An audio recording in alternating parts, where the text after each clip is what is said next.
Hey guys, magandang araw sa inyo mga kaususerong mangyan. Dahil ususero tayo ngayon, may uusisain ako kay mama. Ayan, tatanungin ko kung ano ba yung pinakamasarap na naranasan niya kay papa. So, ayan, so guys tsak masasayahan kayo dito sa magiging resulta ng tanong ko dito. Oh, wait lang, nasa loob kasi si mama ng kusina. Ayan, so kaya tatanungin natin.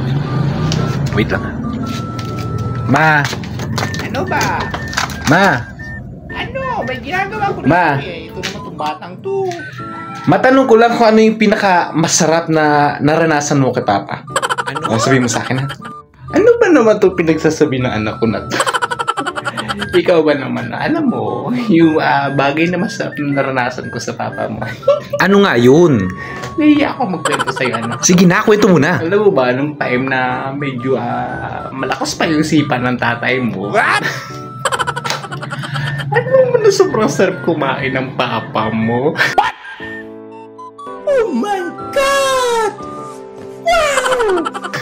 Naku, nahihiya tuloy ako magsabi sa'yo. Kana! Ma, ano sinasabi mo? Hindi yan yung tinutukoy ko. Yung sinasabi ko kung ano yung masarap na naranasan mo kay papa. Kunwari na, nag-date kayo sa park, dinala ka niya sa mga garang lugar. Anong kain-kain? Masarap kumain ng papa mo. Bahala ka nga.